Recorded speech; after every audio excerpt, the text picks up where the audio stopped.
All right, you're welcome back again in this course. So we are trying to look at how to perform random forest using our data also. So we are going to load our library caret again, which means calculation and regression. Then random forest will be loaded as well for perform random forest. So we're going to run the two first. Okay, so we run the two. Then our data will be loaded as well, our selected PC. So we load it as well. So let us glimpse and see what is inside our data. A glimpse. So as usual, we have this. Okay, we have this. So 2020, the same thing we have before. So we have not changed anything there. So, but now we want to see the difference between the result we got there and the one we get here now. So, okay. So, but if you look at this very well, I coded this line because this our. If you can't see, we have from 1 to 12. So which is this number 12. Okay, because random forest does not in our SPM we are the system, the model was able to recognize string variables. I mean string target fragile S, Williams. It recognizes them as form of character, but here it doesn't. It will not. It give you error here, so you have to switch to 1 and 2. All right. So we want to say okay, fragile S1, while Williams 2, the numeric variable, so that I can recognize them, so that it make a factor variable, but it will be 1 and 2 or 0 and 1, depending on what you want. Okay. So we say okay, this is a row, this column, make the column 12. This column 12 now is number 12, column 12. Make it although S apply on it, then switch to for any F of fragile S, make it 1, William make it 2. That's all. Okay, that's what we do. So just run this line. Okay, that has gone. So we have done that. So that one now, if you glimpse again now, second time, you see that this one will change to 1 and 2 now. Let's see. Okay, can you see? Okay, you can see now this 1 1 1 because so the rest will be 2 2 2. So that's 1 and 2 now. So that is good. Now let's set a seed now. All right. So now we can now partition to 70 to 30 as usual. So let's split into two partition as the same way we did other time. We did here. We are doing here now. Nothing changes, right? So we are just splitting, right? To two. The first line. This first line is a 70%, which I assign here.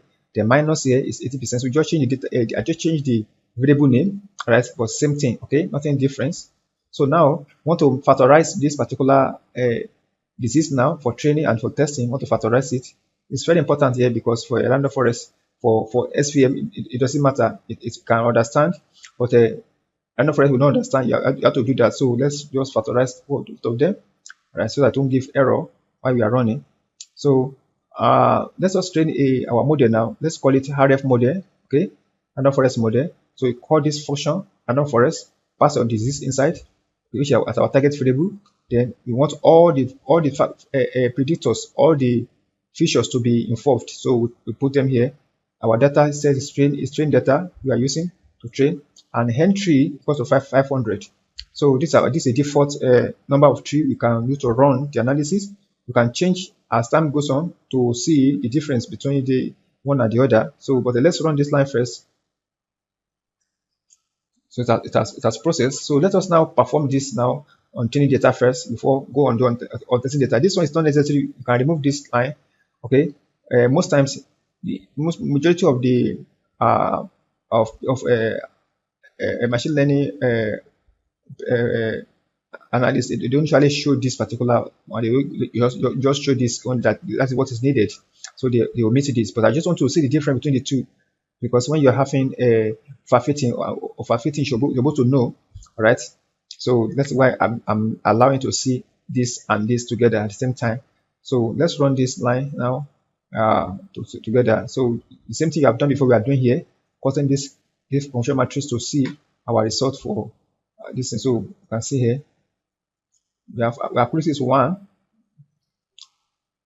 for training. So but that this is 100%, but that's not what our data we are looking for.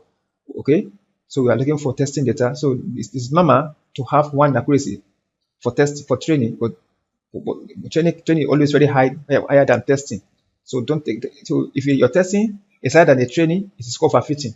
All right, that's why I want you to see both of them so that you can understand whenever you are doing overfitting, you'll be able to know you have overfed the model. So you need to check your features you are passing into the model. So let's run this line and see this should be lower than our training data. All right. Okay, so let's say 86%, so which is correct. So now our accuracy here is 86% now. So this particular 86% is what we are going to present as our testing data. So this one compared to 86.11, very important, 0.11. That point is there. It's very important. That's why it's giving you a info so that you can know that it's 0.11 or 0.8611 as accuracy, but which is 86.11. So don't take away 11 away, because that may be your benchmark values, right? Because you may have a paper that is 86.00 and your OECP is 0.11. So that paper can be benchmarked by your work. All right. So now we plotting the random forest. Now we cannot plot anything here because the plot is different. So we can only create what they call variable importance model. So we run this line to give us this primary model, which is this. Okay, this the variable PC10 give us highest. All right, followed by, so you can see it here very well. All right, you can see. You can also maximize better. Right, so you can see this. See the see so it's just a the component 3, it was the highest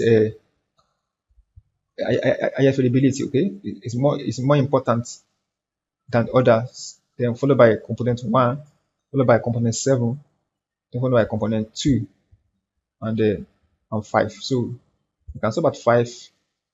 Okay, so if you want to select features, you can do for 3, 1, 7, 2, 5.